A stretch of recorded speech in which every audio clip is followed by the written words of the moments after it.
ಶಾಂತಿ TV YouTube channel subscribe ಮಾಡಿ, bell icon press ಮಾಡಿ.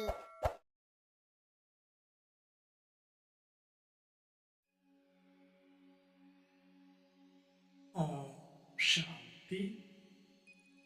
ನಾವೆಲ್ಲ ಆತ್ಮರು ಭ್ರೂ ಮಧ್ಯದಲ್ಲಿ ಸ್ಮೃತಿ ಸ್ವರೂಪರಾಗುತ್ತಾ ನಾವೆಲ್ಲ ಆತ್ಮರ ತಂದೆ ಪರಂಪಿತ ಶಿವ ತಂದೆಯನ್ನ ಪರಮಧಾಮದಲ್ಲಿ ಧ್ಯಾನಿಸುತ್ತಾ ಪ್ರಜಾಪಿತ ಬ್ರಹ್ಮ ತಂದೆ ಜಗದಂಬಾ ಸರಸ್ವತಿ ಮಮ್ಮ ತಾಯಿಯವರನ್ನ ಸೂಕ್ಷ್ಮವಾಗಿ ಸ್ಮರಿಸಿಕೊಂಡು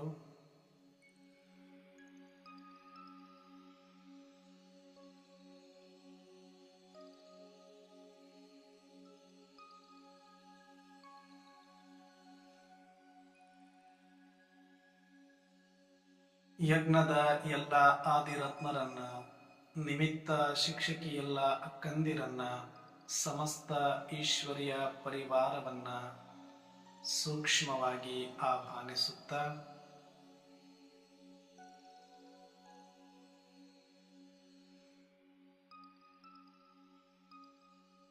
ಪ್ರತಿದಿನದಂತೆ ಈ ದಿನವೂ ಸಹ ಈ ಒಂದು ಮುರಳಿ ಚಿಂತನೆಯನ್ನ ಆಲಿಸುತ್ತಿರುವ ನನ್ನೆಲ್ಲ ಸಹೋದರಾತ್ಮರಿಗೆ ಆತ್ಮೀಯವಾದ ಸ್ವಾಗತ, ಸುಸ್ವಾಗತ. ಮುರಳಿಯಲ್ಲಿ ಅನೇಕ ಮಹಾವಾಕ್ಯಗಳನ್ನು ಕೊಟ್ಟಿದ್ದಾರೆ. ಮುರಳಿಯ ಮುಖ್ಯ ಸಾರದಲ್ಲಿ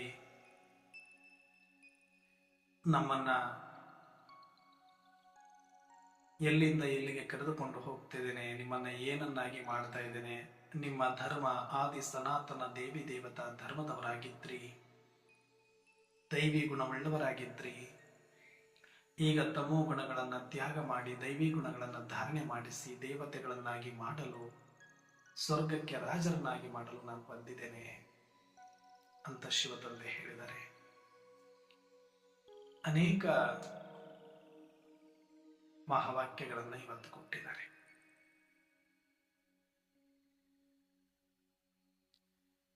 ಅದರಲ್ಲೂ ವಿಶೇಷವಾಗಿ ಇವತ್ತೊಂದು ಅವ್ಯಕ್ತ ಸೂಚನೆ ಇದೆ. ಈ ತಿಂಗಳ ಪೂರ್ತಿ ನಾವು ಮಾಡಬೇಕಾದಂತ ಅಭ್ಯಾಸ, ಜ್ವಾಲಾಮುಖ ಸ್ಥಿತಿಯ ಮುಖಾಂತರ ಶಕ್ತಿಶಾಲಿ ನೆನಪಿನ ಅನುಭವ ಮಾಡಿ. ಜ್ವಾಲಾಮುಖಿ ಸ್ಥಿತಿಯ ಮೂಲಕ ಶಕ್ತಿಶಾಲಿ ನೆನಪಿನ ಅನುಭವ ಮಾಡಿ.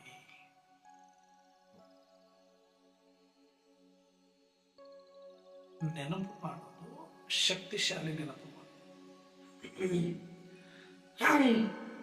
ಹಾಗಿದ್ರೆ ಇವೆರಡರಲ್ಲಿ ಏನಾದ್ರೂ ವ್ಯತ್ಯಾಸ ಇರಬೇಕಲ್ಲ. ನೆನಪು ಮಾಡೋದಕ್ಕೂ ಶಕ್ತಿಶಾಲಿ ನೆನಪು ಮಾಡೋದಕ್ಕೂ ವ್ಯತ್ಯಾಸ ಹೇಗೆ?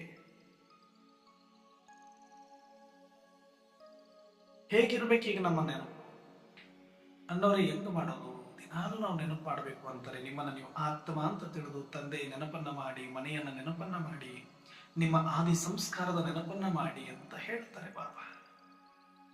ಆದ್ರೆ ಶಕ್ತಿಶಾಲಿ ಅನುಭವ ನಮಗೆ ಆಗ್ತಾ ಇಲ್ಲ. ಏನ್ ಮಾಡೋದು?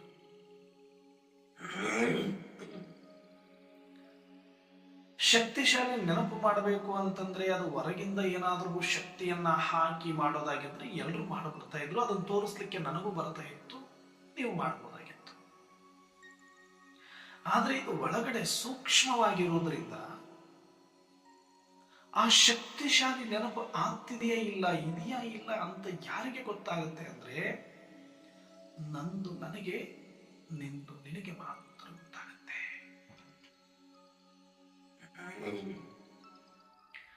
ನನ್ನನ್ನ ಶಕ್ತಿಶಾಲಿ ನೆನಪು ಮಾಡ್ತಾ ಇದ್ದಾರೆ ಇಲ್ಲ ಅಂತ ನಿಮಗೆ ತಿಳಿಯೋದು ಕಷ್ಟ. ನೀವು ಶಕ್ತಿಶಾಲಿ ನೆನಪು ಮಾಡ್ತಾ ಇದ್ರಿ ಇಲ್ಲ ಅಂತ ನನಗೆ ತಿಳಿಯೋದು ಕಷ್ಟ. ಶಕ್ತಿಶಾಲಿ ನೆನಪಿನ ಅನುಭವದಲ್ಲಿ ಇದ್ದಂಗೆ ಆಕ್ಟಿಂಗ್ ಮಾಡಬಹುದು, ಬಹಳ ಸುಲಭ, ಬಹಳ ಸುಲಭ ಆಕ್ಟಿಂಗ್. ಆದರೆ ನಿಜವಾದ ಶಕ್ತಿಶಾಲಿ ನೆನಪು ಮಾಡುವುದು ಕಠಿಣ ಇದೆ. ಸ್ವಲ್ಪ ಕಠಿಣ ಅಂದ್ರೆ ಮತ್ತೆ ಎಕ್ಸ್ಟರ್ನಲ್ ಫೋರ್ಸ್ ಅಥವಾ ಇನ್ನರಲ್ಲಿ ಏನೋ ಫೋರ್ಸ್ ಬೇಕು ಅಂತ ಅದರ ಅರ್ಥ ಅಲ್ಲ. ಎಲ್ಲರಲ್ಲೂ ಕೂಡ ಅದು ಸೇಮ್ ಇರೋದಿಲ್ಲ. ನೋಡಿ, ನಮ್ಮೆಲ್ಲರಿಗೂ ಒಬ್ಬನೇ ಶಿವ ತಂದೆ, ನಮ್ಮೆಲ್ಲರಿಗೂ ಕೊಟ್ಟಿರುವುದು ಒಂದೇ ಜ್ಞಾನ, ನಮಗೆಲ್ಲರಿಗಿರುವುದು ಒಂದೇ ಸಮಾನ ಅವಕಾಶ, ನಾವೆಲ್ಲರೂ ಕೂಡ ಒಂದೇ ಪುರುಷಾರ್ಥವನ್ನು ಮಾಡ್ತಾ ಇದ್ರು ಕೂಡ ನಮ್ಮ ಸ್ಥಿತಿ ಯಾರದ್ದು ಒಂದೇ ತರ ಇಲ್ಲ. ಕಾರಣ ಏನು? ಕಾರಣ ಏನು?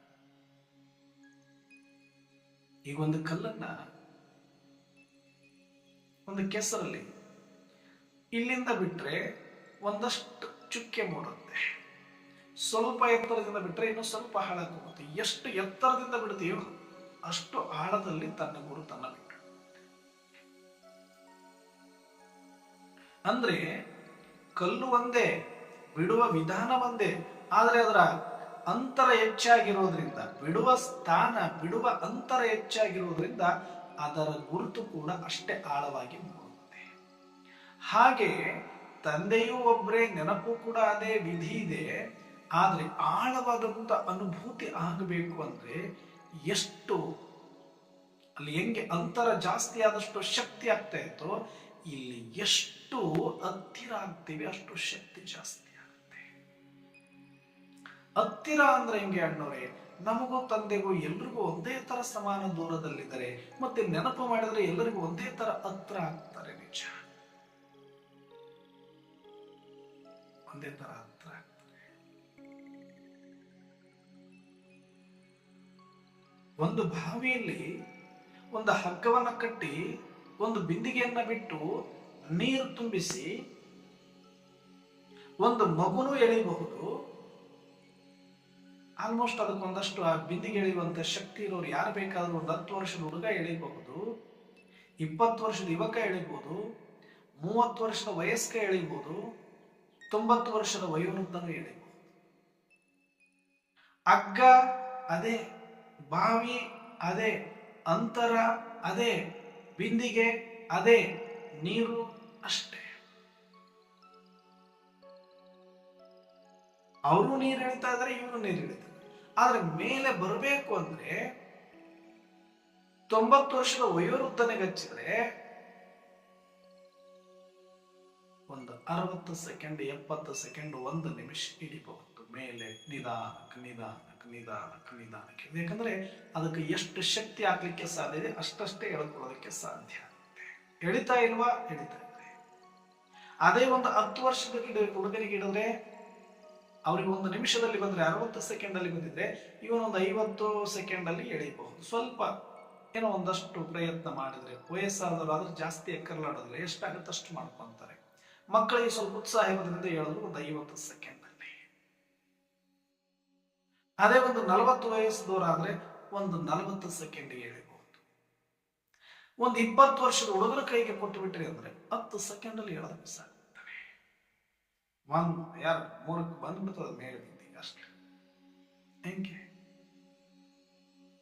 ಸೇಮ್ ಅಲ್ವಾ ವಿಧಾನ? ಮತ್ತೆ ನೀರು ಅಷ್ಟೇ ಅಲ್ವಾ? ಅಂದ್ರೆ ಎಷ್ಟು ಫೋರ್ಸ್ ಆಗಿ ಮೇಲಕ್ಕೆ ಎಳೆಯುವಂತ ಶಕ್ತಿಯನ್ನ ಹಾಕ್ಲಿಕ್ಕೆ ಅವ್ರ ಹತ್ರ ಶಕ್ತಿ ಇದೆಯೋ ಅದರ ಆಧಾರದ ಮೇಲೆ ಬಿಂದಿಗೆ ಮೇಲೆ ಅಷ್ಟು ಫಾಸ್ಟ್ ಆಗಿ.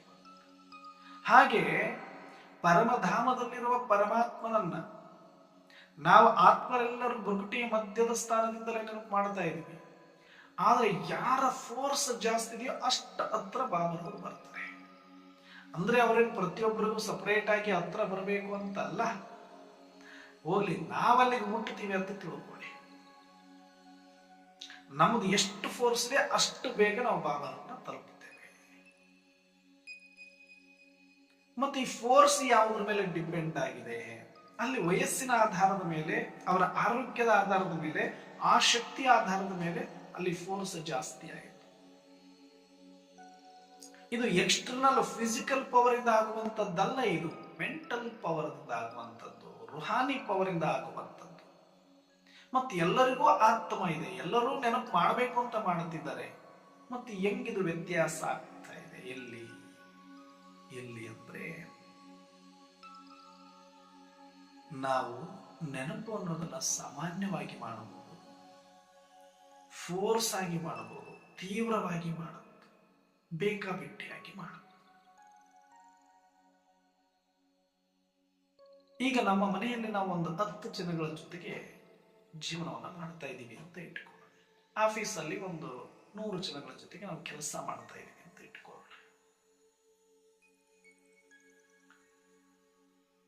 ಮನೆಯಲ್ಲಿ ನಿಮ್ಮ ತಾಯಿಯನ್ನ ಎಷ್ಟು ಹತ್ತಿರದಿಂದ ಪ್ರೀತಿ ಮಾಡ್ತೀರೋ ಅದಕ್ಕೂ ಅಪ್ಪನಿಗೂ, ಕೆಲವರು ಅಪ್ಪನನ್ನ ಕೆಲವರು ತಾಯಿಯನ್ನ ಮಾಡ್ತೀರಿ. ಅದಕ್ಕಿಂತ ಒಂದಷ್ಟು ಕಡಿಮೆ ಅಕ್ಕ ಅಣ್ಣ ತಮ್ಮದರ ಆಗತ್ತೆ ಅಂತ ಇಟ್ಕೊಳ್ಳಿ. ಸ್ವಲ್ಪ ಸ್ವಲ್ಪ ಎಳೆ ಅಂತರದಲ್ಲಿ ಇರ್ಬೋದು, ಹೆಚ್ಚು ಕಡಿಮೆ. ಕೆಲವರು ತಂಗಿ ಹತ್ರ ಹೆಚ್ಚಿರ್ಬೋದು, ಕೆಲವರು ಅಮ್ಮನ ಹತ್ರ ಹೆಚ್ಚಿರ್ಬೋದು, ಕೆಲವರು ಅಪ್ಪನ ಹತ್ರ ಹೆಚ್ಚಿರ್ಬೋದು, ಕೆಲವರು ಅಣ್ಣನ ಹತ್ರ ಹೆಚ್ಚಿರ್ಬೋದು. ಈ ತರ ಸ್ವಲ್ಪ ಹೆಚ್ಚು ಕಡಿಮೆ. ಅದೇ ಅವ್ರ ಗೆಳೆಯರ ಹತ್ರ ಅಲ್ಲಿ ಸ್ವಲ್ಪ ವ್ಯತ್ಯಾಸ. ಅದೇ ಅವ್ರ ನೆನೆಮನೆಯವ್ರನ್ನ ನೆನಪು ಮಾಡೋದು, ಅದು ಸ್ವಲ್ಪ ವ್ಯತ್ಯಾಸ.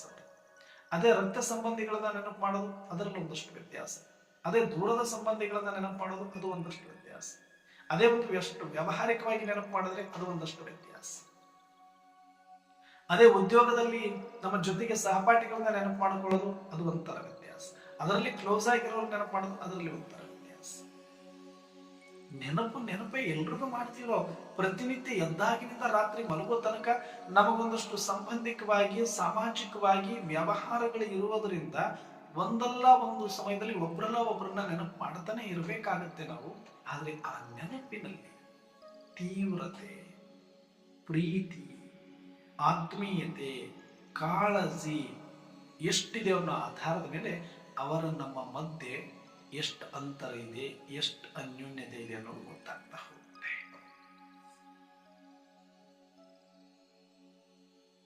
ಮತ್ತೆ ಆ ಡಿಸ್ಟೆನ್ಸ್ ಕೂಡ ಬದಲಾಗ್ತಾ ಹೋಗುತ್ತೆ. ಒಂದು ಕನ್ಯೆ ಮದುವೆ ಆಗುವವರೆಗೂ ತಂದೆ ತಾಯಿನೇ ಪ್ರಪಂಚ, ಅಣ್ಣ ಅಕ್ಕ ತಂಗಿನೇ ಪ್ರಪಂಚ ಅಂದುಕೊಂಡು ಅಷ್ಟು ಪ್ರೀತಿಯನ್ನ ಮಾಡ್ತಿರ್ಳು, ಅಷ್ಟು ನೆನಪು ಮಾಡ್ತಿರ್ಳು, ಅಷ್ಟು ಆಧಾರಿತ ಆಗಿರ್ತಾರೆ. ಯಾಕಂದ್ರೆ ಆಧಾರ ಅದು ನೆನಪು ಮಾಡಿಸುತ್ತೆ. ಯಾವಾಗ ಮದುವೆ ಆಯ್ತು ಗಂಡನ ಕಡೆಗೆ ತಿರ್ಕೊಂತು ಅಂದ್ರೆ, ಯಾಕಂದ್ರೆ ಆತನನ್ನ ಆಧಾರವಾಗಿ ಮಾಡಿಕೊಂಡಾಗ ಇವರಲ್ಲಿ ಎಷ್ಟು ಪ್ರೀತಿ ಇತ್ತು ಅದಕ್ಕಿಂತ ಹೆಚ್ಚು ಪ್ರೀತಿ ಇಲ್ಲಿ ಗಟ್ಟಿ ಆಗ್ತಾ ಹೋದಾಗ ಇದು ಹೋಲಿಸಿದಾಗ ಇದು ಕಡಿಮೆ ಅನಿಸ್ಲಿಕ್ಕೆ ಆರಂಭ ಆಗುತ್ತೆ. ಪರ್ಸೆಂಟೇಜ್ ಮದುವೆ ಆದ ಮೇಲೆ ಎಷ್ಟು ಪ್ರೀತಿ ಗಂಡನಿಗಿತ್ತು, ಮಕ್ಕಳಾದ ಮೇಲೆ ಮಕ್ಕಳೇ ಆಧಾರ ಅಂತ ಅನ್ಕೊಂಡಾಗ ಆ ಗಂಡನಿಗಿಂತ ಗಟ್ಟಿಯಾದ ಪ್ರೀತಿ ಅಲ್ಲಿ ಉಳ್ಕೊಳ್ಳುತ್ತೆ ಮಕ್ಕಳ ಮೇಲೆ. ಅದು ಯಾವತ್ತು ಹೋಗುತ್ತೆ ಅಂದ್ರೆ ಅದು ಹೋಗೋದೇ ಇಲ್ಲ. ಅದು ಮಕ್ಕಳ ಮೇಲಿನ ಪ್ರೀತಿ ಅಪ್ಪ ಸಾಧ್ಯನೇ ಇಲ್ಲ ಹೋಗೋದಕ್ಕೆ. ಅದು ಹೋಗ್ಬೇಕಂದ್ರೆ ಅವರೇ ಒಂದ್ಸಲ ಜಾಡ್ಸ್ ಒದಿಬೇಕೆ ಒಂದ್ಸಲ, ಅವಾಗ ಹೋಗ್ಬೋದು, ಇಲ್ಲಂದ್ರೆ ಇಲ್ಲ. ಮತ್ತೆ ಇವೆಲ್ಲ ನೆನಪೇ ಅಲ್ವಾ? ಹಂಗಂದ್ರೆ ನಿಮ್ಮ ಮಕ್ಕಳನ್ನ ಮಾಡೋದು ನೆನಪೇ, ನಿಮ್ಮ ತಂದೆಯನ್ನ ನೆನಪು ಮಾಡ್ತೀರಿ, ನಿಮ್ಮ ನೆರೆಹೊರೆಯವ್ರನ್ನ ನೆನಪು ಮಾಡ್ತೀರಿ, ನಿಮ್ಮ ತವರು ಮನೆಯವರನ್ನ ನೆನಪು ಮಾಡ್ತೀರಿ, ಏನೆಲ್ಲ ವ್ಯವಹಾರದಲ್ಲಿ ನೆನಪು ಮಾಡ್ತೀರಿ. ಆದ್ರೆ ನೆನಪಿನಲ್ಲಿ ವ್ಯತ್ಯಾಸ ಇದೆಯಾ ಇಲ್ವಾ? ಇದು ಸೂಕ್ಷ್ಮ ವಿಚಾರ. ನಿಮಗೆ ಗೊತ್ತ ಯಾರ್ಯಾರಿಗೆ ಎಲ್ಲೆಲ್ಲಿ ಸ್ಥಾನ ಸಿಗುತ್ತೆ. ನೀವು ಸುಮ್ಮನೆ ಕೂತ್ಕೊಂಡು ಇವತ್ತೊಂದು ಲಿಸ್ಟ್ ಮಾಡಿ. ಯಾಕಂದ್ರೆ ಇದಕ್ಕೆ ಎಕ್ಸರ್ಸೈಸ್ ಹೆಂಗ್ ಮಾಡ್ಬೇಕು, ಮತ್ತೆ ಹೊರಗಡೆದಾದ್ರೆ ನಿಮ್ಗೆ ಏನೋ ಒಂದಷ್ಟು ಟ್ರೈನಿಂಗ್ ಕೊಟ್ಟು ಕಲಿಸಿ ಪ್ರಾಕ್ಟಿಕಲ್ ತೋರಿಸಿ ಮಾಡಿಸ್ಬೋದು. ಇದು ಒಳಗಿನ ಎಕ್ಸರ್ಸೈಸ್ ಇದು. ಅದಕ್ಕ ಆ ಮನಸ್ಸಿನ ಒಂದು ಆಳವನ್ನ ಅರ್ಥ ಮಾಡ್ಕೊಳ್ಬೇಕಂದ್ರೆ ಕೆಲವೊಂದು ಟ್ಯಾಕ್ಟಿಸ್, ಕೆಲವೊಂದು ಪ್ರಾಕ್ಟೀಸ್ ಅನ್ನ ನಾವು ಮಾಡ್ಬೇಕಾಗತ್ತೆ, ಕೆಲವೊಂದು ಯುಕ್ತಿಗಳನ್ನ ನಾವು ಮಾಡ್ಕೊಳ್ಬೇಕಾಗತ್ತೆ. ಅದು ಹೆಂಗೆ ಮನಸ್ಸಿನ ಒಂದು ಆಳವನ್ನ ಅರಿಬೇಕು, ಮನಸ್ಸಿನ ಮೂಲವನ್ನ ತಿಳಿಬೇಕು ಅಂದ್ರೆ ಅದರದೇ ಒಂದಷ್ಟು ಎಕ್ಸರ್ಸೈಸ್ ಒಳಪಡಿಸಬೇಕು. ನೀವು ಇವತ್ತು ಕೂತ್ಕೊಳ್ಳಿ, ಕಂಪ್ಲೀಟ್ ನಿಮಗೆ ಸಂಬಂಧಪಟ್ಟಿರುವವರು, ಪ್ರತಿನಿತ್ಯ ಬಂದಷ್ಟು ನೆನಪಿಸಿಕೊಳ್ಳುವವರ, ನಿಮ್ಮ ಕುಟುಂಬದವರು ಅಥವಾ ನಿಮ್ಮ ಆತ್ಮೀಯರ ಒಂದು ಲಿಸ್ಟ್ ಮಾಡಿ. ಬಹಳ ಬೇಡ, ಒಂದು 20 ಜನಕ್ಕಷ್ಟೇ. ಮೇಲೆ ಏನಾದ್ರು ಕೆಲವರಿಗೆ 100 ಗೊತ್ತು, 50 ಗೊತ್ತು, 200 ಗೊತ್ತು, 500 ಗೊತ್ತು, ಗೊತ್ತಿಲ್ಲ ನನಗೆ. ಯಾಕಂದ್ರೆ ಇವತ್ತು ಎಷ್ಟೊಂದು ಬೆಳೆಸ್ತಾ ಹೋಗಿದೀವಿ ಅಂತ ಅಷ್ಟು ಬೆಳೆಸ್ಬಿಟ್ಟಿದ್ವಿ. ಸುಮ್ಮನೆ ತೋರಿಕೆಗೆ ಒಳಗಡೆ ಕಟ್ ಮಾಡ್ಕೊಂತ ಬಂದಿದೀವಿ, ಆ ಮಾತು ಬೇರೆ. ಹಾಗಾಗಿ ಇವತ್ತು ಕೂತ್ಕೊಂಡು ನೀವೇನು ಮಾಡಿ, ಒಂದು 20 ಜನಗಳ ಲಿಸ್ಟ್ ಮಾಡಿ. ನಿಮಗೆ ಯಾರು ಅತಿ ಆತ್ಮೀಯರು ಅನ್ಕೊಂತೀರೋ ಅವ್ರನ್ನಾದ್ರೂ ಮಾಡ್ಕೊಳ್ಳಿ, ನಿಮ್ಮ ಕುಟುಂಬದವ್ರನ್ನಾದ್ರೂ ಮಾಡ್ಕೊಳ್ಳಿ, ನಿಮ್ಮ ಫ್ರೆಂಡ್ ಸರ್ಕಲ್ ಆದ್ರೂ ಮಾಡ್ಕೊಳ್ಳಿ, ನಿಮ್ಮ ಸಹಯೋಗಿಗಳು ಕೊಲೀಗ್ಸ್ ಆದ್ರೂ ಮಾಡ್ಕೊಳ್ಳಿ, ಇಲ್ಲ ನಿಮ್ಮ ಅಕ್ಕಪಕ್ಕದವ್ರನ್ನಾದ್ರೂ ಮಾಡ್ಕೊಳ್ಳಿ. ಒಂದು 20 ಜನ ಲಿಸ್ಟ್ ಮಾಡ್ಕೊಳ್ಳಿ. ನಿಮ್ಮ ಮನೆಯಿಂದಾನೇ ಸ್ಟಾರ್ಟ್ ಮಾಡ್ಕೊಳ್ಳಿ. ಅಪ್ಪ, ಅಮ್ಮ, ಅಣ್ಣ, ತಮ್ಮ, ಅಕ್ಕ, ತಂಗಿ, ಬಂಧು ಬಳಗ ನೆರೆ ಹೊರೆ ಎಲ್ಲರೂ ಮಾಡ್ಕೊಳ್ತಾರೆ. ಆ ನೆನಪಿನ ಲಿಸ್ಟ್ ಅಲ್ಲಿ ಫಸ್ಟ್ ಪ್ರಿಯಾರಿಟಿ ಯಾರಿಗೆ ಕೊಡ್ತೀರಿ ನೀವು? ನಿಮಗೆ ಗೊತ್ತಿರುತ್ತೆ, ನಾನು ಯಾರನ್ನ ಕಂಪ್ಲೀಟ್ ಆಗಿ ಜಾಸ್ತಿ ಇಷ್ಟಪಡ್ತೇನೆ ಅವ್ರಿಗೆ ಫಸ್ಟ್ ಪ್ರಿಯಾರಿಟಿ. ಅವ್ರಿಗಿಂತ ಸ್ವಲ್ಪ ಇವ್ರು ನೆಕ್ಸ್ಟ್ ಅಂದ್ರೆ ಅವ್ರ second priority, third priority, fourth priority. ಆ 20 ಲಿಸ್ಟ್ ಮಾಡಿ ನೀವು. ಆವಾಗ ನಿಮ್ಮ ಮನಸ್ಸಿನ ಆಳಾಗ್ಲ ಗೊತ್ತಾಗುತ್ತೆ ಯಾವ ಸ್ಥಾನ ಯಾರಿಗೆ ನೀವು ಕೊಟ್ಟಿದ್ದೀರಿ. ಯಾರು ಬೇಕಾದ್ರೆ ಆಗ್ಬೋದು, ಅವ್ರು ರಕ್ತ ಸಂಬಂಧಿಕರೇ ಆಗಿರ್ಬೇಕಂತೇನಿಲ್ಲ, ನಮ್ಮ ಜೊತೆ ಹುಟ್ಟಿದವರೇ ಆಗ್ಬೇಕಂತಿಲ್ಲ. ನಮ್ಮನ್ನ ಯಾರು ಅರ್ಥ ಮಾಡ್ಕೊಂಡಿದ್ರೆ ಅವ್ರು ಯಾರು ಬೇಕಾದ್ರೆ ಆಗಿರೋ, ನೆರೆಬೇರೆಯವರು ಆಗಿರೋ, ಫ್ರೆಂಡ್ ಸರ್ಕಲ್ ಆಗಿರ್ಬೋದು, ಸಹಯೋಗಿಗಳಾಗಿರ್ಬೋದು, ಸಹಾಯ ಮಾಡೋರಾಗಿರ್ಬೋದು, ಒಳ್ಳೆ ಮನಸ್ಸಿರೋರಾಗಿರ್ಬೋದು, ಟೀಚರ್ಸ್ ಆಗಿರ್ಬೋದು, ಯಾರು ಬೇಕಂತ. ಆ 20 ಜನದಲ್ಲಿ ನನಗೆ ಫಸ್ಟ್ ಪ್ರಿಯಾರಿಟಿ ಇವ್ರು ನೆನಪು ಮಾಡ್ಕೊಳ್ಳೋಷ್ಟು ನಾನು ಯಾರನ್ನೂ ನೆನಪು ಮಾಡಲ್ಲ, ಇವ್ರಿಲ್ಲ ಅಂದ್ರೆ ನಾನು ಇರಕ್ಕಾಗಲ್ಲ ಅನ್ನೋ ಫಸ್ಟ್ ಪ್ರಿಯಾರಿಟಿ ಆ ಲಿಸ್ಟ್ ಅಲ್ಲಿ ಮಾಡ್ತಾ ಬನ್ನಿ. ಅವ್ರೆಲ್ಲರೂ ಮತ್ತೆ ಬೇರೆಯವ್ರು ಆದ್ರಿಲ್ಲ, ನಿಮ್ಗೆ ಪರಿಚಿತವ್ರೆ, ನಿಮ್ಗೆ ಬೇಕಾಗಿರೋರೆ, ನೀವು ದಿನ ನೆನಪು ಮಾಡ್ಕೊಳ್ಳೋರೆ ಆಗಿರ್ತಾರೆ. ಕೆಲವ್ರನ್ನ ವಾರಕ್ಕೊಮ್ಮೆ ನೆನಪು ಮಾಡ್ಬೋದು, ಆದ್ರೆ ಆ ನೆನಪಲ್ಲಿ ವ್ಯತ್ಯಾಸ ನಿಮಗೆ ಗೊತ್ತಾಗ್ತಾ ಹೋಗುತ್ತೆ, ವ್ಯತ್ಯಾಸ ಗೊತ್ತಾಗ್ತಾ ಹೋಗುತ್ತೆ. ಸರಿ, ಈಗ ವ್ಯತ್ಯಾಸ ಗೊತ್ತಾದ್ಮೇಲೆ ಅಪ್ಪ ಅಮ್ಮನಲ್ಲಿನೇ ವ್ಯತ್ಯಾಸ ಕಾಣುತ್ತೆ. ಇಬ್ರು ಸಮಾನವಾಗಿ ಅಂತ ಬರೆದ್ರೆ ನಾನು ಒಪ್ಪೋದೇ ಇಲ್ಲ, ಅದಂಗಿಲ್ಲ. ಮನಸ್ಸಿನ ಸೈಕಾಲಜಿ ಊದಲೆಳೆಯ ಅಂತರದಲ್ಲಾದ್ರೂ ಒಬ್ರಿಗೆ ಪ್ರಿಯಾರಿಟಿ ಜಾಸ್ತಿ, ಒಬ್ರಿಗೆ ಕಡಿಮೆ. ಇದು ಹ್ಯೂಮನ್ ಸೈಕಾಲಜಿ. ಸುಮ್ಮನೆ ಸಾರ್ವಜನಿಕವಾಗಿ ಹೇಳ್ಕೊಳ್ಳೋದಕ್ಕೆ ದಾಟ್ಕೊಳ್ಳೋದಕ್ಕೆ ನಾನು ಎಲ್ಲರನ್ನು ಸೇಮ್ ಪ್ರೀತಿ ಮಾಡ್ತೀನಿ, ನಂಗೆ ಎಲ್ಲರೂ ಅಷ್ಟೇ ಅಂದ್ರೂ ಊದಲೆಳೆ ಅಂತರ ಇದ್ದೇ ಇರುತ್ತೆ. ಅದರಲ್ಲಿ ನೋಡ್ಕೊಳ್ಳಿ ಫಸ್ಟ್ ಪ್ರಿಯಾರಿಟಿ ಯಾರು, ಸೆಕೆಂಡ್ ಪ್ರಿಯಾರಿಟಿ ಯಾರು ಗೊತ್ತಾಗ್ತಾ ಹೋಗುತ್ತೆ ನಿಮ್ಮ ಅಂತರಾಳದಲ್ಲಿ. ಆಗ ಸರಿ, ಯಾರು ಬೇಕಾದ್ರೂ ಬರಲಿ ಫಸ್ಟ್ ಪ್ರಿಯಾರಿಟಿ, ನನಗೆ ಇವರೇ ಅವರೇ ಅಂತ ಇಲ್ಲ. ನಿಮ್ಮ ಅಪ್ಪನೇ ಬರ್ಬೋದು, ಅಮ್ಮನೇ ಬರ್ಬೋದು, ಅಣ್ಣ ಬರ್ಬೋದು, ತಂಗಿ ಬರ್ಬೋದು, ದೊಡ್ಡಮ್ಮ ಬರ್ಬೋದು, ದೊಡ್ಡಪ್ಪ ಬರ್ಬೋದು, ಚಿಕ್ಕಮ್ಮ ಬರ್ಬೋದು, ಫ್ರೆಂಡ್ ಬರ್ಬೋದು, ನೆರೆಮನೆಯವರು ಬರ್ಬೋದು, ಟೀಚರ್ಸ್ ಬರ್ಬೋದು, ಕೊಲೀಗ್ಸ್ ಬರ್ಬೋದು, ಯಾರು ಬೇಕಾದ್ರೂ ಫಸ್ಟ್ ಪ್ರಿಯಾರಿಟಿ ಪಡಿಬೋದು. ನಿಮಗೆ ಅದು ಅಷ್ಟೇ, ಹೊರಗಡೆ ಅದನ್ನು ತೋರಿಸ್ಕೊಳ್ಬೇಕಂತಿಲ್ಲ, ನಿಮ್ಮ ಮನಸ್ಸಿನ ಆಳದಲ್ಲಿ ಓಕೆ ಫಸ್ಟ್ ಪ್ರಿಯಾರಿಟಿ ಕೊಟ್ರಿ, ಸೆಕೆಂಡ್ ಥರ್ಡ್ ಲಿಸ್ಟ್ ಆಯ್ತು. ಅವಾಗ ಕೂತ್ಕೊಂಡು ಸ್ವಲ್ಪ ಅವ್ರ ಬಗ್ಗೆ ಹೇಳ್ತೀನಿ, ಯಾಕೆ ಇವರಿಗೆ ನಾನು ಫಸ್ಟ್ ಪ್ರಿಯಾರಿಟಿ ಕೊಡ್ತಾ ಇದ್ದೀನಿ? ಎಲ್ಲರೂ ನನ್ನವರೇ ಅಲ್ವಾ, ಫಸ್ಟ್ ಪ್ರಿಯಾರಿಟಿ ಇವರಿಗೆ ಯಾಕೆ ನಾನು ಕೊಡ್ತಾ ಇದ್ದೀನಿ ನೋಡ್ಕೊಳ್ಳಿ. ಸೂಕ್ಷ್ಮ ಒಂದು, ನಿಮಗೆ ಅವ್ರದ್ದು ಇನ್ಸ್ಪೈರ್ ಆಗಿರ್ಬೋದು, ಸ್ಫೂರ್ತಿ. ಇನ್ನೊಂದು, ನಿಮ್ಗೆ ಆಪತ್ ಕಾಲದಲ್ಲಿ ತುಂಬಾ ಸಹಾಯ ಮಾಡಿರ್ಬೋದು. ಯಾಕಂದ್ರೆ ನಾ ಬರೀ ರಕ್ತ ಸಂಬಂಧರ ಆಧಾರ ಇಟ್ಕೊಂಡು ಮಾತಾಡೋದಿಲ್ಲ, ಯಾರು ಬೇಕಾದ್ರೂ ಬಂದಿರ್ಬೋದು ಅಲ್ಲಿ ಲಿಸ್ಟ್ ಅಲ್ಲಿ, ಅದು ಕೇಳ್ತಾ ಇದ್ದೀನಿ. ನಿಮ್ಮ ಕಷ್ಟದ ಸಮಯದಲ್ಲಿ ಎಲ್ಲರೂ ಕೈ ಬಿಟ್ಟಾಗ ಅವ್ರು ನಿಮ್ ಜೊತೆ ನಿಂತ ನಿಸ್ವಾರ್ಥವಾಗಿ ನಿಮ್ಮನ್ನ ಅವರು ಗೌರವಿಸ್ತಿರ್ಬೋದು. ಇಲ್ಲ ಅವ್ರಂದ್ರೆ ನಿನಗೆ ತುಂಬಾ ಇಷ್ಟ ಅದಕ್ಕ ಆಗಿರ್ಬೋದು. ಇಲ್ಲ ಇವರೇ ನನಗೆಲ್ಲ ಅಂತ ಸರ್ವಸ್ವನ್ನ ಅವರಿಗೆ ಆಧಾರ ಮಾಡ್ಕೊಂಡಿರ್ಬೋದು. ಇವರಿಲ್ಲ ಅಂದ್ರ ಬದುಕೋಕೆ, ನನಗೆ ಜೀವನವನ್ನ ನೆನಪು ಮಾಡ್ಕೊಳ್ಳೋದಕ್ಕೂ ಊಹೆ ಮಾಡ್ಕೊಳ್ಳೋದಕ್ಕೂ ಸಾಧ್ಯ ಇಲ್ಲ ಅಂತ ಅನ್ಸಿರ್ಬೋದು. ಅವ್ರಿಲ್ಲ ಅಂದ್ರೆ ನಾನಿಲ್ಲ. ಅಷ್ಟು ಆಧಾರಿತ ಅಂದ್ರೆ ಫಿಸಿಕಲಿ ಫೈನಾನ್ಸಿಯಲಿ ಡಿಪೆಂಡ್ ಆಗ್ಬೇಕು ಅಂತ ಏನಿಲ್ಲ, ಮೆಂಟಲಿ ಡಿಪೆಂಡೆನ್ಸಿ. ಕೆಲವರು ಫಿಸಿಕಲಿ ಆಗಿರ್ಬೋದು, ಅಯ್ಯೋ ನನ್ನ ನೋಡ್ಕೊಳ್ಬೇಕಲ್ಲ ಕಡೆಯವ್ರಿಗೂ ಅಂತದ್ದು, ಪತಿ ಇರ್ಬೋದು, ಗಂಡ ಇರ್ಬೋದು, ಗೆಳೆಯರಿ ಯಾರೇ ಇರ್ಬೋದು. ಆಧಾರಿತ ಅಂದ್ರೆ ಒಂದು ಫಿಸಿಕಲ್ ಆಧಾರಿತನೂ ಇರ್ಬೋದು, ನನ್ನ ಕಡೆಯವ್ರಿಗೆ ಇವ್ರು ಬೇಕಪ್ಪ, ಇವ್ರಿಲ್ಲ ಅಂದ್ರೆ ನಾನು ಇರಲ್ಲ ಅಂತ, ಹಂಗೆ. ಇನ್ನ ಫೈನಾನ್ಸಿಯಲಿ ಬೇಕಾಗಿರ್ಬೋದು, ಇಲ್ಲ ಪ್ರತಿಯೊಂದು ನನಗೆ ಬೇಕಾಗಿರೋದೆಲ್ಲ ಕೊಡಿಸ್ತಾರೆ, ಎಲ್ಲದಕ್ಕೂ ಕೂಡ ಇವರೆಲ್ಲ ನನಗೆ ಇಷ್ಟೆಲ್ಲ ಮಾಡಿದ್ದಾರೆ ಅಂತ ಆ ಭಾವದಿಂದ ಅವ್ರಿಗೆ ಕೊಟ್ಟಿರ್ಬೋದು ನಿವಾಸಸ್ಥಾನ. Financial dependency.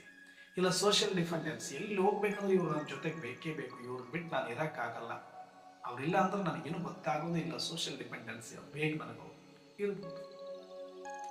ನೋಡ್ಕೊಳ್ಳಿ, ನೀವು ಫಸ್ಟ್ ಪ್ರಿಯಾರಿಟಿ ಕೊಟ್ಟಂತ ವ್ಯಕ್ತಿಗೆ ಯಾಕೆ ಫೈನಾನ್ಸಿಯಲ್ ಡಿಪೆಂಡೆನ್ಸಿನೋ, ಫಿಸಿಕಲ್ ಡಿಪೆಂಡೆನ್ಸಿನೋ, ಸೋಷಿಯಲ್ ಡಿಪೆಂಡೆನ್ಸಿನೋ, ಅಥವಾ ನಿನಗೆ ಇಷ್ಟ ಅಂತನೋ, ಅಥವಾ ಅವ್ರಿಲ್ಲ ಅಂದ್ರೆ ಇರಕ್ಕಾಗಲ್ಲ ಅಂತನೋ, ಅಥವಾ ಅವರ ಆಪತ್ಕಾಲದಲ್ಲಿ ಸಹಾಯ ಮಾಡಿದಾರಂತನೋ ಯಾಕೆ ಪ್ರಿಯಾರಿಟಿ ಕೊಟ್ಟಿದೆ? ಆಗ ನಿಮಗೆ ಉತ್ತರ ಸಿಗುತ್ತೆ ನಿಮ್ಮ ಒಳಗಿಂದ. ಯಾಕಂದ್ರೆ ನಾನು ಅರ್ಥ ಪಡಿಸಕ್ಕಾಗಲ್ಲ ಅದನ್ನ. ಯಾರು ಬಂದು ಅದನ್ನು ಹೇಳ್ಕೊಡಕ್ಕಾಗಲ್ಲ. ನಿಮ್ಮ ಸೈಕಾಲಜಿ ಹೆಂಗ್ ವರ್ಕ್ ಆಗುತ್ತೆ ಅನ್ನೋದು ನಿಮಗೆ ಗೊತ್ತಾಗಬೇಕು. ಯಾವುದಕ್ಕೆ ನೀವು ಪ್ರಿಯಾರಿಟಿ ಕೊಡ್ತೀರಿ ಅಂತ ನೀವೇ ಸ್ಟಡಿ ಮಾಡಬೇಕು. ಅವಾಗ ನಿಮ್ಗೊಂದು ಉತ್ತರ ಸಿಗುತ್ತೆ. ಇಷ್ಟರಲ್ಲಿ ಒಂದಂತೂ ಆಗಿರುತ್ತೆ.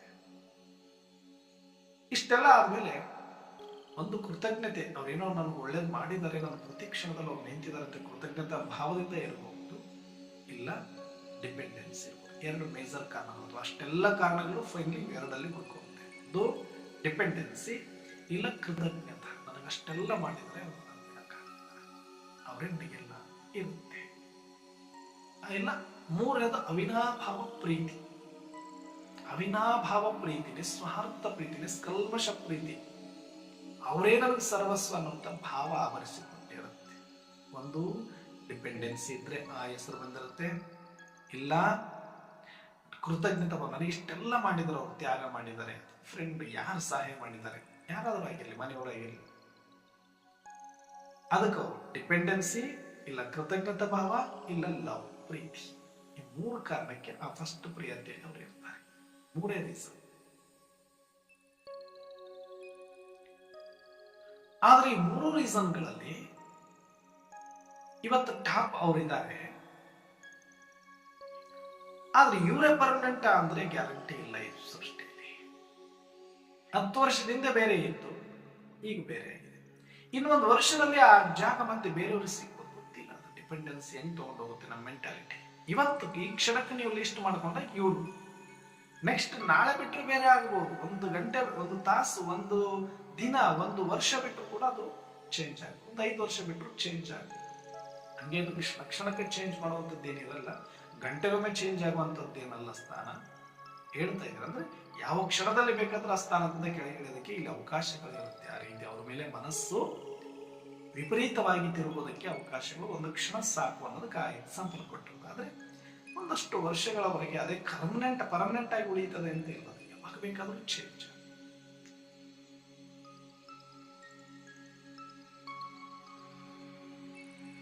ಮತ್ತೆ ಆ ಸ್ಥಾನವನ್ನ ಯಾರು ತಗೊಳ್ತಾರೆ? ಎಲ್ಲರ ಜೀವನದಲ್ಲೂ ಇಷ್ಟೇ. ಹಾಗಿದ್ದ ಮೇಲೆ ಈಗ ನಿಮಗೆ ಗೊತ್ತಾಗಿರ್ಬೇಕು, ಶಿವ ತಂದೆ ಎಲ್ಲರಿಗೂ ಕೂಡ ಹೋಗ್ಬೇಕು. ಅವ್ರು ನಾವು ತಂದೆ ಅನ್ಕೊಂಡಿದೀವಿ, ತಾಯಿ ಅನ್ಕೊಂಡಿದೀವಿ, ಸಖ ಅನ್ಕೊಂಡಿದೀವಿ, ಗೆಳೆಯ ಅನ್ಕೊಂಡಿದೀವಿ, ಏನೆಲ್ಲ ಅನ್ಕೊಂಡಿದೀವಿ ಅಂತ ಇಟ್ಟು ಮಗ ಅನ್ಕೊಂಡಿದೀವಿ.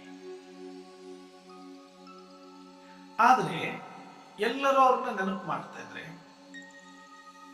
ಪ್ರಿಯಾರಿಟಿ ಆಕೆ ಶಿವಬಾಬನ್ನು ಹಾಕಿ ನೀವು ಲಿಸ್ಟ್ ಅಲ್ಲಿ ಹಾಕಿದಾಗ ಎಷ್ಟು ನೆನಪು ಮಾಡ್ಬೇಕು ಅವ್ರನ್ನ. ನೀವೊಂದು ಶಿವಬಾಬರವರೇ ಫಸ್ಟ್ ಪ್ರಿಯಾರಿಟಿಲಿ ಬರಬೇಕು ನಿಮಗೆ ಅಂದ್ರೆ ಒಂದು ಕಂಪ್ಲೀಟ್ ಡಿಪೆಂಡೆನ್ಸಿ ಅವ್ರನ್ನ ಮಾಡಬೇಕು.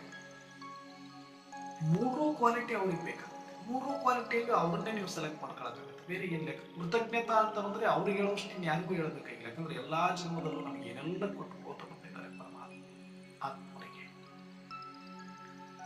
ಅದಕ್ಕೆ ಇಷ್ಟೆಲ್ಲ ಗುಡಿ ಗುಂಡಾರಗಳು, ಇಷ್ಟೊಂದು ಜಪತಪಗಳು, ಇಷ್ಟೊಂದು ಮಹಿಮೆಗಳು ಆ ಶಿವನ ಕುರಿತಾಗಿ, ಪರಮಾತ್ಮನ ಕುರಿತಾಗಿ ಜಗತ್ತಲ್ಲಿ ಅಷ್ಟು ಮಹಿಮೆ ಮಾಡ್ತಾ ಇದ್ದಾರೆ. ಯಾಕೆಂದ್ರೆ ಕೃತಜ್ಞತೆ ಯಾವ ರೀತಿಯಲ್ಲಿ ಸಲ್ಲಿಸಬೇಕು ಇದಕ್ಕೆ ನಾವು ಗೊತ್ತಾಗ್ತಾ ಇಲ್ಲ. ಅತ್ತ ನೋಡಿದ್ರೆ ಗುಪ್ತ ನಿರಾಕಾರ. ಆದರೆ ನನಗೆ ಇಷ್ಟೆಲ್ಲ ಕೊಟ್ಟು ಕಾಣದಂತೆ ಕೂತಿದ್ದಾನೆ, ಕೊಟ್ಟು ಕಾಣದಂತೆ ಕೂತಿದ್ದಾನೆ. ಯಾವ ರೂಪದಲ್ಲಾದ್ರೂ ನಾವು ಭಾವನಾತ್ಮಕವಾಗಿ ಅವ್ರಿಗೆ ಅರ್ಪಿಸಬೇಕು ಅಂತ ಭಕ್ತಿಯಲ್ಲಿ ಇಷ್ಟೆಲ್ಲ ಮಾಡಿದೀವಿ. ಹಾಗಂತ ಕೃತಜ್ಞತೆ ಮುಗಿದಾದ್ರೂ ಇಲ್ಲ. ನೀವು ಕೃತಜ್ಞತೆ ಸಲ್ಲಿಸಬೇಕು ಅಂದ್ರೂ ಫಸ್ಟ್ ಶಿವಬಾಬರವರಿಗೆ ಸಲ್ಲಿಸಬೇಕು. ಜ್ಞಾನದ ಅರ್ಥದಲ್ಲಿ, ಅದ ಲೌಕಿಕ ಅರ್ಥದಲ್ಲಿ ನೀವು ಅಲ್ಲಿ ಯಾರಿಗೆ ಅದನ್ನು ಕೊಟ್ಕೊಳ್ಳಿ. ಆಧ್ಯಾತ್ಮಿಕ ದೃಷ್ಟಿಯಲ್ಲಿ ನೋಡೋದಾದ್ರೆ, ನಮಗೆ ಸಿಕ್ಕಿರುವ ಭಾಗ್ಯದ ದೃಷ್ಟಿಯಲ್ಲಿ ನೋಡೋದಾದ್ರೆ, ನಮಗೆ ಸಿಕ್ಕಿರುವ ಜ್ಞಾನದ ದೃಷ್ಟಿಯಲ್ಲಿ ನೋಡೋದಾದ್ರೆ, ನಮಗೆ ಇಲ್ಲಿ ತನಕ ಅನೇಕ ಜನ್ಮಗಳಲ್ಲಿ ಮಾಡಿರುವ ಸಹಾಯವನ್ನ ನೋಡಿದ್ರೆ ಎಷ್ಟು ಕೃತಜ್ಞತೆ ಹೇಳಬೇಕು ನಾವು. ತಾಯಿ ಗರ್ಭದಿಂದ ಹೊರಗಡೆ ಬರೋದಕ್ಕೆ ಎಷ್ಟು ನಮಗೆ ಬರೋದ್ರೊಳಗಡೆ ಹಾಲು, ಇರೋದಕ್ಕೊಂದು ಜಾಗ, ಎಷ್ಟೆಲ್ಲ ಮಾಡಿ ಇಟ್ಟಿದ್ದಾನೆ. ಕೃತಜ್ಞತೆ ಹೇಳ್ಬಾರ್ದಾದ್ರೆ, ಕೃತಜ್ಞತೆ ಹೇಳ್ಬೇಕು ಅಂದ್ರೂ ಅಲ್ಲಿ ಶಿವಬಾಬರವರಿಗೆ ಬರ್ತಾರೆ. ಆಧಾರ ಡಿಪೆಂಡೆನ್ಸಿ ನೀವು ಮಾಡ್ಕೊಂಡಿಲ್ಲ ಅಂದ್ರೆ ನಷ್ಟ ಯಾರಿಗೆ? ಪರಮಾತ್ಮನಿಗೇನಿಲ್ಲ. ಯಾಕಂದ್ರೆ ಅವರು ನಿಮಗೆ ಫಿಸಿಕಲ್ ಆಗಿ ಇರ್ತಾರೆ. ಅಂದ್ರೆ ಅವ್ರು ಫಿಸಿಕಲ್ ಬಾಡಿ ಇಲ್ಲದೆ ಇರ್ಬೋದು, ಬಟ್ ನಿಮ್ಗೆ ಫಿಸಿಕಲ್ ಏನ್ ಬೇಕೆಲ್ಲ ಸಹಯೋಗ ಮಾಡುವಷ್ಟು ಸರ್ವಶಕ್ತಿ ಬಂತು.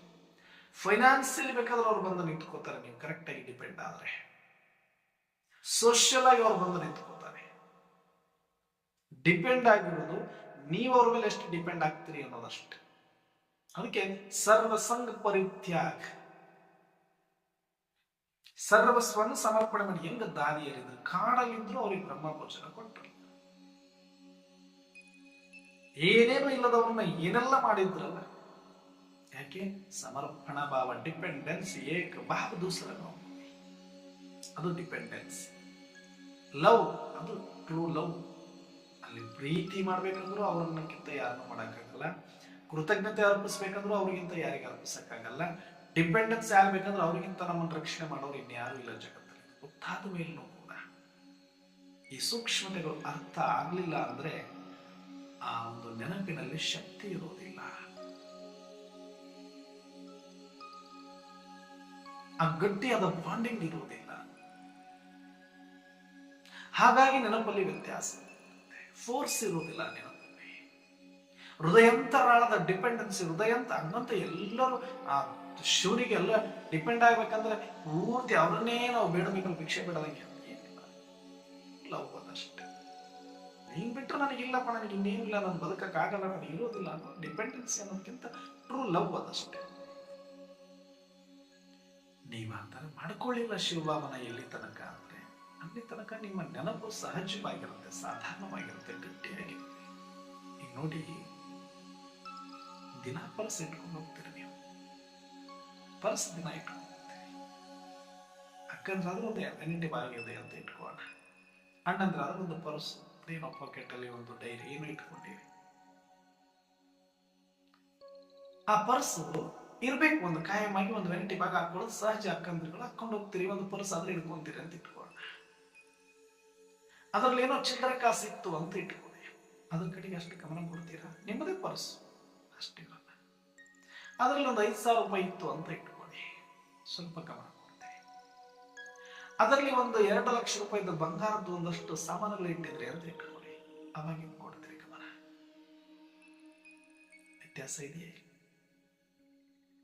ಫೋರ್ಸ್ ಎಲ್ಲಿಂದ ಬಂತದೆ? ಈಗ ಪ್ರತಿಕ್ಷಣ ಹಂಗೆ ಮಾಡ್ತಿದ್ದೀರಾ ನೀವು. 2 ಲಕ್ಷ ಇಟ್ಟಕ್ಕೆ ಪರ್ಸನ್ ಅಷ್ಟು ಅಲರ್ಟ್ ಆಗಿ ನೋಡ್ಕೊಂಡು ನೋಡ್ಕೊಂಡು ನೋಡ್ಕೊಂಡು ನೋಡ್ಕೊಂಡು ಬಹಳ ಗಂಭೀರವಾಗಿ ಅದ್ರ ಕಡೆಗೆ ಗಮನ ಕೊಟ್ಕೊಂಡು ಅದನ್ನ ಕಾಪಾಡ್ಕೊಳ್ತೀರಿ. ಅದೇ ತರ ಪ್ರತಿದಿನ ಇರ್ತಾ ಪರ್ಸನ್ ಮೇಲೆ ಅವತ್ತು ಯಾಕಿದೆ, ಅಲ್ಲಿ ಏನಿದೆ ಅಂತ ಗೊತ್ತಿದೆ ನಿಮಗೆ. ಆದ್ರೆ ನಿಮ್ ಜೊತೆಗೆ ಓಡಾಡಂತವ್ರು ದಿನ ಬಂದಿರೋರು ಆ ಪರ್ಸನ್ ಹೆಂಗ್ ನೋಡ್ಬೇಕು ಅಷ್ಟೇ ಈಸಿಯಾಗಿ ನೋಡ್ತಾರೆ. ಅವ್ರಿಗೆ ನಾವು ತಲೆ ಕೆಡಿಸ್ಕೊಳ್ಳಲ್ಲ, ಆದ್ರೆ ನೀವು ಮಾತ್ರ ತಲೆ ಕೆಡಿಸ್ಕೊಳ್ತೀರಿ, ಯಾಕಂದ್ರೆ ಅದ್ರೊಳಗಡೆ ಏನಿದೆ ಅಂತ ನೀವು. ಆದ್ರೆ ಅದೇ ಒಂದು 2 ಲಕ್ಷ ರೂಪಾಯಿ ಐಟಮ್ ಅದ್ರೊಳಗೆ ಐತಿ ಅಂತ ಒಬ್ಬ ಕಳ್ಳ ಏನಾದ್ರು ಕದ್ದು ನೋಡ್ಬಿಟ್ಟಿದ್ದ ಅಂತಂದ್ರೆ ನಿಮಗಿಂತ ಜಾಸ್ತಿ ಅವನಿಗೂ ಇರಬಹುದು.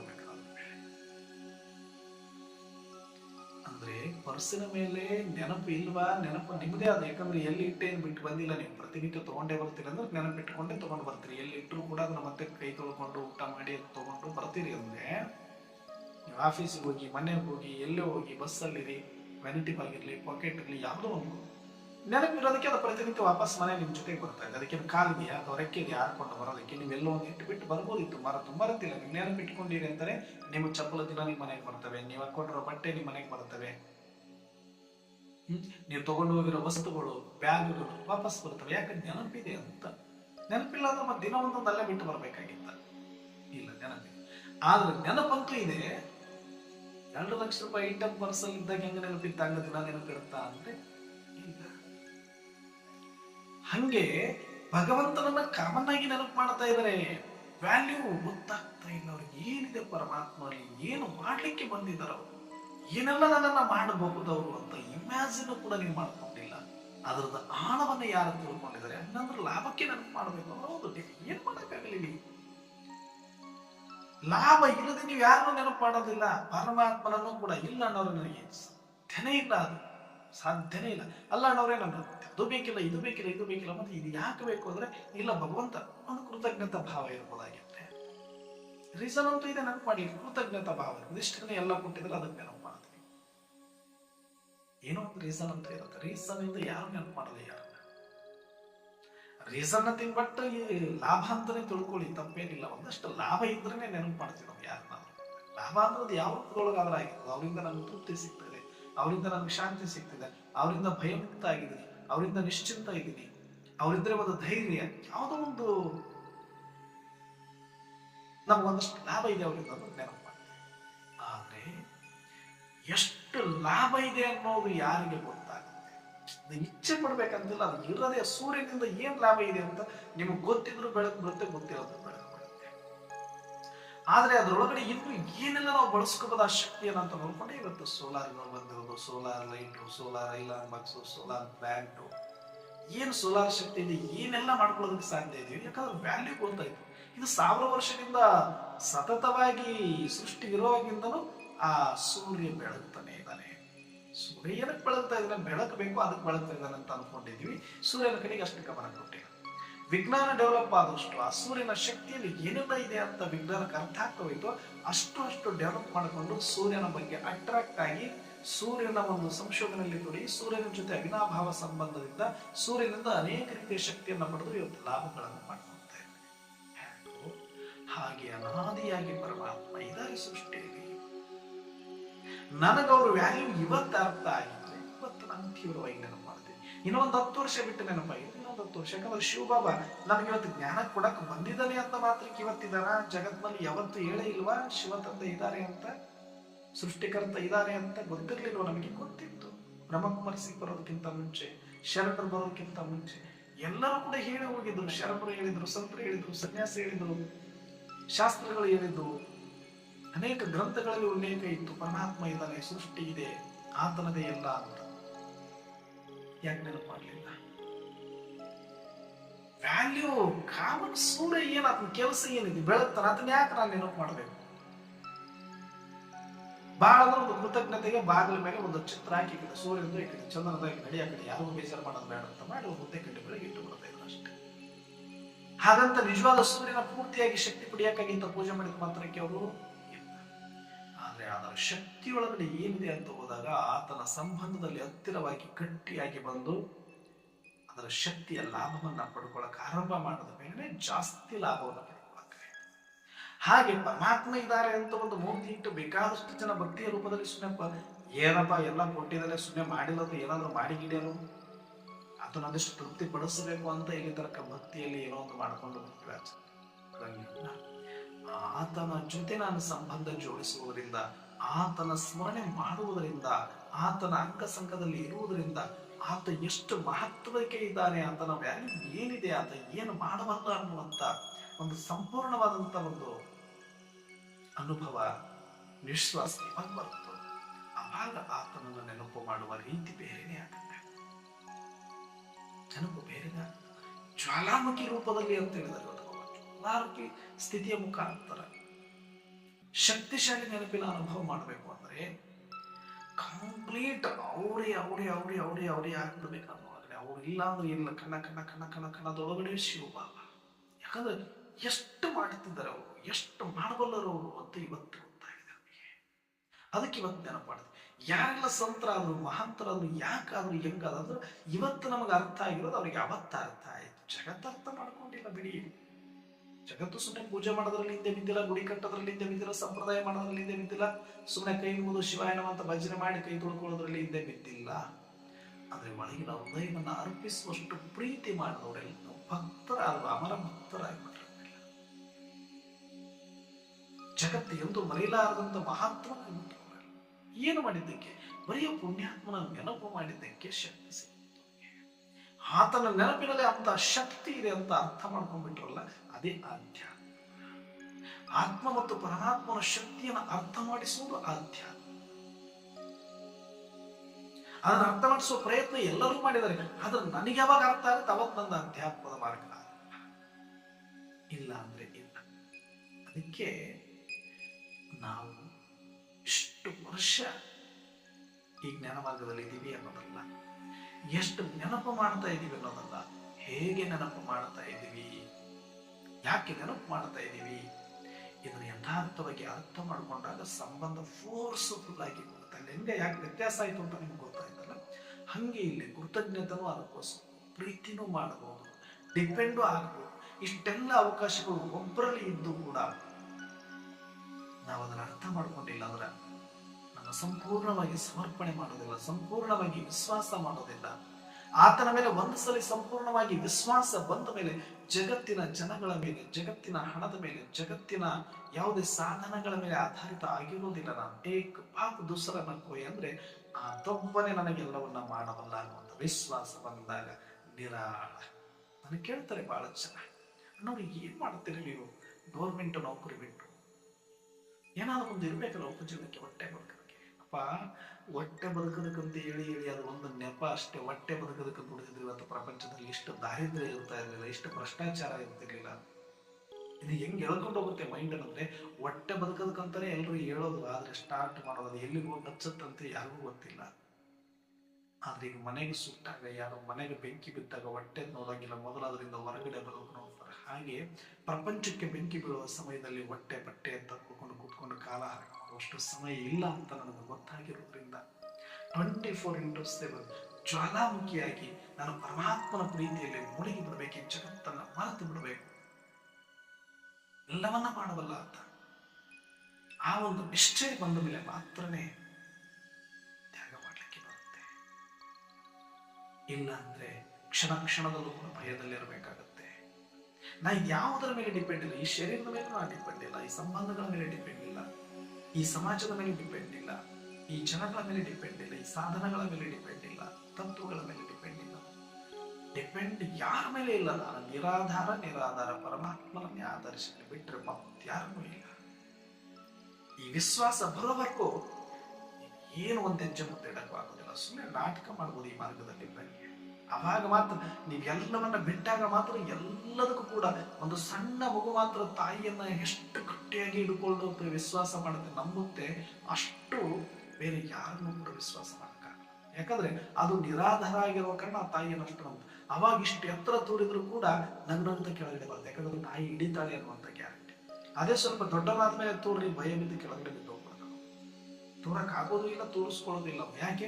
ಅವನಿಗೆ ಬುದ್ಧಿ ಬಂದ್ಬಿಟ್ಟಿದೆ, ಅವನ ಡಿಪೆಂಡೆನ್ಸಿ ಕಳ್ಕೊಂಡ್ಬಿಟ್ಟಿದ್ದಾನೆ, ತಾಯಿ ಮೇಲೆ ಅಷ್ಟು ವಿಶ್ವಾಸ ಹೋಗ್ಬಿಟ್ಟಿದೆ. ಯಾಕಂದ್ರೆ ಅವನ ಆಧಾರಕ್ಕೆ ಆತುಕೊಂಡಿದ್ದಾನೆ, ತನ್ನ ಕಾಲದ ಮೇಲೆ ತಾನು ನಡೀತಾ ಇದ್ದಾನೆ ಅಂತ. ಮಗು ತರ ಆಗೋದಂದ್ರೆ ಏನು? ನಿರಾಧಾರಿಗಳಾಗ್ಬೋದು ನಾವು. ಕಂಪ್ಲೀಟ್ ಮಾಂಸದ ಮುದ್ದೆ ತರ ಇದ್ದು ಭಗವಂತನಿಗೆ ಅರ್ಪಣ ಆಗ್ಬಿಡೋದು, ಏನ್ ಬೇಕಾದ್ರೂ ಮಾಡಲಿ, ಅಷ್ಟು ವಿಶ್ವಾಸ ಇರಬೇಕು. ಆ ಮಗುಗೆ ಏನ್ ಗೊತ್ತು? ವಿಷ ಕುಡಿಸ್ತಾ ಇದ್ದಾರೋ, ಹಾಲು ಕುಡಿಸ್ತಾ ಇದ್ದಾರೋ, ಬಾಯಿಗಿಟ್ಟರು ಹಿಡಿತಾ ಇರ್ತದೆ ಅಷ್ಟೇ.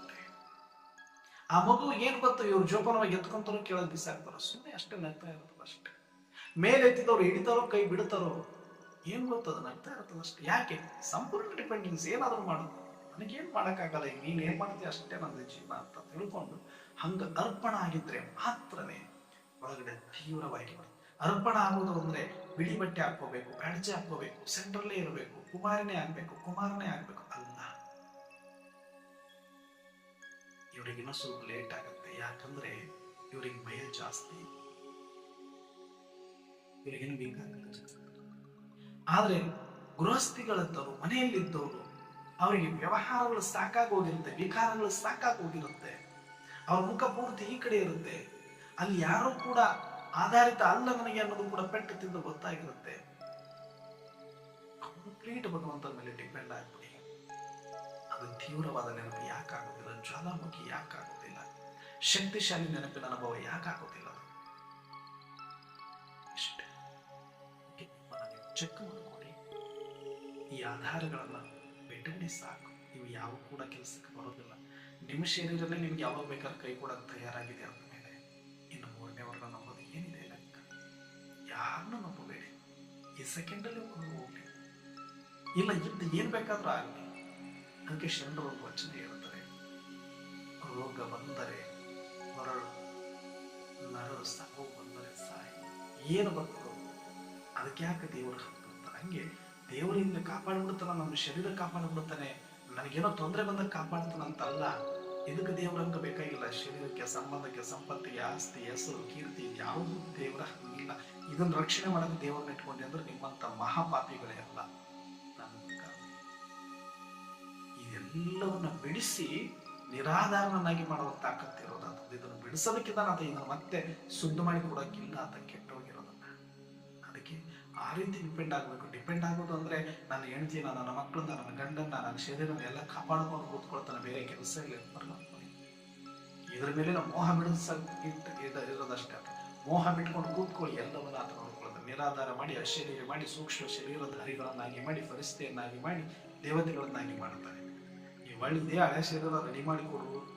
ಈ ಶರೀರಕ್ಕಾಗಿ ಸಂಕಲ್ಪ ಮಾಡಬೇಡಿ, ಈ ಸಂಬಂಧಗಳಿಗಾಗಿ ಸಂಕಲ್ಪ ಮಾಡಬೇಡಿ, ಮಕ್ಕಳಿಗಾಗಿ ಸಂಕಲ್ಪ ಮಾಡಬೇಡಿ, ಉದ್ಯೋಗ ವ್ಯಾಪಾರಗಳಿಗಾಗಿ ಸಂಕಲ್ಪ ಮಾಡಬೇಡಿ, ಶ್ರೀಮಂತಿಕೆಗಾಗಿ ಸಂಕಲ್ಪ ಮಾಡಬೇಡಿ, ಊಟಕ್ಕಾಗಿ ಸಂಕಲ್ಪ ಮಾಡಬೇಡಿ. ಇದು ಸತ್ತು ಹೋಗ್ಬೇಕು. ಇದರಿಂದ ಸಹಾಯದ ಹೊರತು ಅಲ್ಲಿ ಬದುಕಲಿಕ್ಕೆ ಆಗಲ್ಲ ನಾವು. ಅರ್ಥ ಕಂಪ್ಲೀಟ್ ಇಲ್ಲಿ ಎಲ್ಲವೂ ಬಿಡಬೇಕು. ಈ ಸೂಕ್ಷ್ಮತೆಗಳು ಎಲ್ರಿಗೂ ಗೊತ್ತಿಲ್ಲದೆ ಇರೋದ್ರಿಂದ ಇನ್ನು ಒದ್ದಾಡ್ತಾ ಇದ್ದಾರೆ ಪಾಪ. ಸುಮ್ಮನೆ ಬಾಬಾ ಬಾಬಾ ಅಂತ ಹೇಳ್ತಿದ್ದಾರೆ, ಗೊತ್ತಾಗ್ತಾ ಇಲ್ಲ ಬಾಬಾರವ್ರನ್ನ ಎಲ್ಲಿ ಯೂಸ್ ಮಾಡ್ಕೊಳ್ಬೇಕು ಅಂತ. ಲೌಕಿಕ ಕಾರ್ಯಕ್ಕೆ, ಸ್ಥೂಲ ಕಾರ್ಯಕ್ಕೆ, ಸ್ಥೂಲ ಅವಶ್ಯಕತೆಗಳಿಗೆ ಭಗವಂತನನ್ನ ಯೂಸ್ ಮಾಡ್ಕೊಳಕ್ ಸಾಧ್ಯನೇ ಇಲ್ಲ, ಯೂಸ್ ಆಗೋದಿಲ್ಲ.